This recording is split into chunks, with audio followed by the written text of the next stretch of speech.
Hello friends, welcome to my channel study with Shruti. So guys, आज की video में हम डिस्कस करेंगे हर्पीस सिम्प्लेक्स के बारे में। इससे पहले हमने हर्पीस जोस्टर सिंगल्स के बारे में बात की थी। आज हम करते हैं हर्पीस सिम्प्लेक्स के बारे में। ये क्या है? एक वायरल इन्फेक्शन है जो कि बहुत ज़्यादा कॉमन है और इसमें क्या है, हमें cold source around the mouth और फेस जो है वो देखने को मिलते हैं, जिसको हम नॉर्मली बोलते हैं ना कि वो झूठ निकलाई है, ऐसा बोलते हैं ना। जो हमारे जो ये लिप्स होते हैं, इसके जो साइड वाला पार्ट होता है, यहाँ पे क्या हो जाता है, हमें कोल्ड सोर्स जो है देखने को मिलते हैं। तो इसको हम क्या कहते हैं? हर्पीस सिम्प्लेक्स कहते हैं। पॉजिटिव एजेंट की बात करें तो हर्पीस सिम्प्लेक्स वायरस की वजह से हमें ये डिजीज़ देखने को मिलती है। सोर्स की अगर हम बात करते हैं तो प्रेग्नेंट मदर्स जो हैं उनकी वजह से देखने को मिलता है। मतलब ये क्या है, ट्रांसमिट कर सकती हैं अपने बेबी में भी थ्रू द प्लेसेंटा, यानी कि प्लेसेंटा को क्रॉस करके क्या है, फ्रॉम मदर टू फीटस यानी कि मदर टू बेबी को ये जो है जा सकता है। फिर हम बात करते हैं इसके मोड ऑफ ट्रांसमिशन की। तो ये डायरेक्ट कांटेक्ट की वजह से हो सकता है, अगर आप कोई खाना शेयर कर रहे हो, ठीक है, ईटिंग शेयरिंग की वजह से हो सकता है, सेक्स पार्टनर की वजह से जो इंटरकोर्स वगैरह परफॉर्म करते हैं अगर उनको है तो उसकी वजह से हो सकता है। उसके अलावा जो ड्रॉपलेट इन्फेक्शन है उसकी वजह से भी ये जो है हो सकता है। फिर हम बात कर लेते हैं इसके टाइप की। तो ये दो टाइप का होता है, HSF1 यानी कि हर्पीस सिम्प्लेक्स वायरस 1 और हर्पीस सिम्प्लेक्स वायरस 2। वायरस 1 जो क्या होता है, ये हाईली कंटेजियस होता है, बहुत ज़्यादा फैलता है, चाइल्डहुड में जो है देखने को मिलता है। इन्फेक्शन इज़ लाइफ लॉन्ग, कभी भी हो सकता है। पूरी एक बार हो गया तो ये क्या होता है, रिपीट होता रहता है ना। हमने देखा था कि इसकी क्या है, रिकरेंट अफेक्ट जो हैं वो देखने को मिलते हैं, रिकरेंट एपिसोड्स इसके आते हैं। तो क्या है, इन्फेक्शन जो है वो लाइफ लॉन्ग होता है और इसको हम ओरल जो हर्पीज़ है उसके नाम से भी जानते हैं। वहीं पे अगर हम हर्पीस सिम्प्लेक्स वायरस 2 की बात करते हैं तो ये सिर्फ सेक्सुअली ट्रांसमिटेड होता है और जेनाइटल हर्पीस जो है कोज करता है, अडल्ट्स में देखने को मिलता है। ये इन्फेक्शन भी लाइफ लॉन्ग रहता है और इसको हम जेनाइटल हर्पीस के नाम से भी जानते हैं। ये क्या होता है, हम जैसे भी हमने बोला कि हर्पीज़ जो वायरस 1 है, हर्पीस सिम्प्लेक्स वायरस 1, उसकी वजह से हमें ओरल हर्पीज़ देखने को मिलता है और हर्पीज़ वायरस जो 2 है उसकी वजह से हमें जेनाइटल हर्पीज़ देखने को मिलता है। ये जो है 90% ऐसा है कि अगर HSV1 है तो हमें हर्पीज़ जो है ओरल होएगा और HSV2 है तो हमें क्या होगा, जेनाइटल हर्पीज़ होगा। लेकिन 10% ये चांसेस हैं कि HSV2 की वजह से भी हमें ओरल हर्पीज़ हो सकता है और HS1 की वजह से जेनाइटल हर्पीज़। तो ये सिर्फ 10% चांसेस हैं, अदरवाइज 90% जो है ये ऐसे ही होता है कि HS1 की वजह से हमें ओरल देखने को मिलता है और HSV2 की वजह से हमें क्या है, जेनाइटल हर्पीज़ देखने को मिलता है।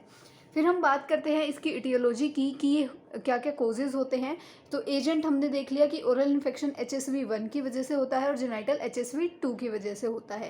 लेकिन ये क्या है, 90% हो सकता है, 10% चांसेस हैं कि ये क्या है, वाइस वर्सा भी हो सकता है। ठीक है, HSV1 और HSV2 spread even if sores are not present. ये ऐसे भी हो सकता है, जैसे भी हमने पढ़ा था, इसके जो भी हमने मोड ऑफ ट्रांसमिशन पढ़े हैं, तो ये ज़रूरी नहीं है कि आपके अंदर सोर्स प्रेजेंट है तभी आप जो है दूसरे किसी को स्प्रेड कर सकते हो। ठीक है, उसके बिना भी ये क्या है, स्प्रेड हो सकता है। यानी कि आपके अंदर वायरस है, आपको सिम्टम्स नहीं शो कर रहा है, लेकिन वो फिर भी क्या है, आप कैरियर की तरह वर्क करोगे और वो फिर भी दूसरे में ट्रांसमिट हो सकता है, राइट।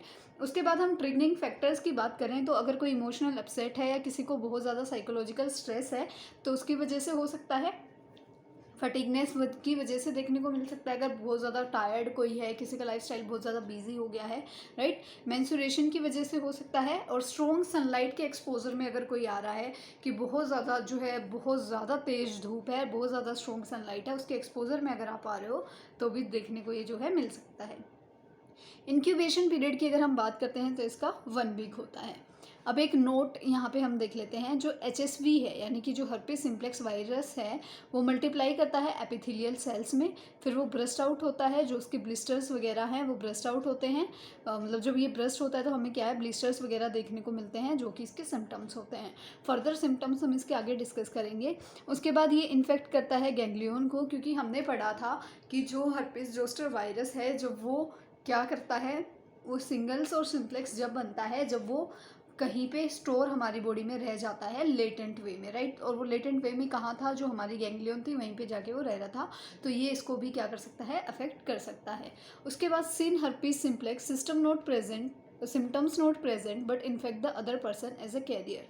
अभी हमने ऊपर डिस्कस किया था कि अगर आपको हर्पीस सिम्प्लेक्स वायरस के सिम्टम्स शो नहीं हो रहे हैं तब भी आप उसका कैरियर की तरह वर्क करते हो, फिर भी आप उसको क्या है दूसरे पर्सन के अंदर उसको ट्रांसमिट कर सकते हो। तो इसको सिन हर्पीस सिम्प्लेक्स के नाम से जाना जाता है। सिन को हम जानते हैं कि हमने कोई पाप किया था, उसकी जो है पनिशमेंट हमें मिल रही है, तो ऐसा इसको माना जाता है। जिसके अंदर इसके सिम्टम्स नहीं शो हो रहे हैं तो उसको सिन हर्पीस सिम्प्लेक्स जो है वो कहा जाता है। ठीक है, अब हम बात करते हैं इसके रिस्क फैक्टर्स की। आगे बढ़ते हैं। HSV-1 जो वायरस है यानी कि हर्पीस सिम्प्लेक्स 1 जो है, उसमें क्या होता है, अगर आप किसी को कोल्ड सोर्स हो रखे हैं और आप उसके एक्सपोजर में आ रहे हो, राइट, किसी के माउथ के अराउंड जो है प्रॉब्लम है, उसको वहाँ पे कोल्ड सोर्स प्रेजेंट है, उसके एक्सपोजर में आप आए हो तो आपको हो सकता है। उसके अलावा अगर आप सनलाइट के एक्सपोजर में आ रहे हो तो भी हो सकता है। और अगर फिजिकल स्ट्रेस है या इलनेस है तो उस केस में भी आपको क्या है, HSV-1 यानी कि हर्पीस सिम्प्लेक्स वायरस 1 होने के चांसेस हैं। अब हम बात करते हैं हर्पीस सिम्प्लेक्स वायरस 2 के बारे में। अगर किसी के मल्टीपल सेक्स पार्टनर्स हैं तो उसकी वजह से हो सकता है, या किसी ने यंग एज में जो है इंटरकोर्स वगैरह किया है, having sex at younger age, तो उस वजह से हो सकता है।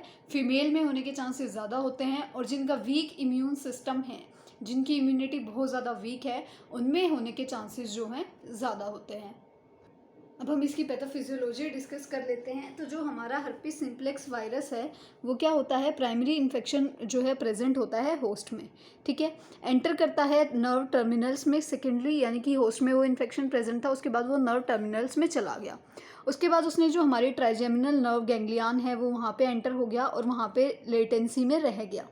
ठीक है, ये हमने पहले भी पढ़ा है। आप अगर यहाँ पे मेरी चिकन पॉक्स वाली या फिर हर्पीस जोस्टर जो शिंगल्स है उसमें आपने अगर वो वीडियो देखी है तो आपने देखा होगा कि ये चीज़ हमने पहले भी की थी कि वायरस जो है हमारी बॉडी में आया, उसने अपना प्राइमरी इन्फेक्शन किया, उसके बाद वो इन्फेक्शन ख़त्म हो गया, हमने उसका ट्रीटमेंट ले लिया, लेकिन वायरस की डेथ नहीं हुई है। वो कहीं सोते हुए, जो हम कहते हैं लेटेंट पीरियड में, लेटेंट स्टेज में, यानी कि कहीं सोते सोते वो हमारी क्या है ट्राइनल जो नर्व है उसके गैंग्लियन में वो जाके रह गया है। अब उसको उसके ट्रिगरिंग फैक्टर्स मिलेंगे, यानी कि कुछ ऐसा इन्वायरमेंट उसको मिलेगा, उसका फेवरेबल इन्वायरमेंट हम उसको कह सकते हैं कि वो वहाँ पे रीएक्टिवेट हो जाएगा। ठीक है, उसको अपना फेवरेबल इन्वायरमेंट मिलेगा तो रीएक्टिवेट हो जाएगा वायरस। रीएक्टिवेट हो गया वो हमारी एपिडर्मिस या एपिडर्मल फंक्शंस जो हैं उनको अफेक्ट करेगा, और जिसकी वजह से हमें बार बार जो है वो इन्फेक्शन देखने को मिलेगा। सिंपली अगर हम समझते हैं तो हर्पीस वायरस 1 था जो होस्ट के बॉडी में प्रेजेंट था, वो क्या हुआ, उसने प्राइमरी इन्फेक्शन किया, उसके बाद वो लेटेंट इन्फेक्शन के कोज में रह गया हमारी बॉडी में, यानी कि कहीं जाके सो गया। ठीक है, वो हमारी बॉडी में एंटर होके कहीं जाके सो गया। अब वो क्या हो रहा है, उसको हमने ऐसा कुछ ट्रिगरिंग फैक्टर्स दे दिए, ऐसा कुछ दे दिया कि वो उसको जाके उठा रहा है, भाई उठ उठ, तेरे उठने का टाइम हो गया, राइट। तो वो उसको उठा दे रहा है, जिसकी वजह से वो रीएक्टिवेट हो जाएगा और दोबारा से रीअकर हो जाएगा, दोबारा से हमें हमारी बॉडी में इन्फेक्शन देखने को मिलेगा। अब इसमें साइन एंड सिम्टम्स क्या देखने को मिलेंगे। सिम्टम्स जो हैं वो डिलेड हो सकते हैं 20 डेज आफ्टर एक्सपोजर, यानी कि हमें इन्फेक्शन होने के बाद 20 डेज तक ऐसा हो सकता है कि हमें सिम्टम्स ना दिखें, धीरे धीरे जो है सिम्टम्स आना शुरू होंगे। तो हम अगर हर्पीस सिम्प्लेक्स वायरस 1 की बात करते हैं तो यहाँ पे हमें फीवर देखने को मिलेगा, जो हमारा सब मैक्सिलरी जो लिम्फ नोडोपैथी है वो देखने को मिलेगी, सीवियर माउथ पेन रहेगा, लिम्फ एडिनोपैथी जो है वो पक्का देखने को मिलेगी। ठीक है, ये आप ज़रूर से मेंशन करेंगे। उसके बाद सीवियर माउथ जो है पेन देखने को मिलता है, इंक्रीज़ हो जाती है स्लाइवेशन, हमारी जो माउथ है उसमें स्लाइवा का जो एक्सक्रीशन है वो क्या हो जाएगा, इंक्रीज़ हो जाएगा, मतलब स्लाइवा बहुत ज़्यादा देखने को मिलेगा। उसके बाद एडिमा देखने को मिलेगा, माउथ के आसपास जो है हमें बहुत ज़्यादा स्वेलिंग देखने को मिलेगी, बैड ब्रेथ हो जाएगी, इचिंग रहेगी, और बर्निंग सेंसेशन जो है हमें अराउंड द माउथ जो है वो फील होएगी। उसके बाद अगर हम हर्पीस सिम्प्लेक्स वायरस 2 की बात करते हैं तो मेलेज रहेगी, यानी कि जर्नल जो वीकनेस है वो देखने को मिलती है, डिसयूरिया रहेगा, लिगोयूरिया रहेगा, यानी कि वेजाइनल से जो है, जो हमारा वेजाइना है वहाँ से हमें वाइट डिस्चार्ज देखने को मिलेगा, जिसमें म्यूकस के साथ साथ कुछ पस सेल्स भी जो हैं वो प्रेजेंट होंगे। अब हम डायग्नोज कैसे करेंगे, इसके लिए हम माइक्रोस्कोपी करा सकते हैं, मोनोक्लोनल एंटीबॉडी टेस्टिंग जो है हम यहाँ पे करा सकते हैं। उसके बाद ट्रांजिएंट स्मीयर जो टेस्ट है वो परफॉर्म कराएंगे, स्मीयर की हेल्प से यहाँ पे इसको चेक करेंगे। अगर एंटीबॉडीज़ इंक्रीज़ हो रही हैं या WBC इंक्रीज़ हो रहे हैं तो वो भी इंडिकेट करेगा कि हमें ये डिज़ीज़ है।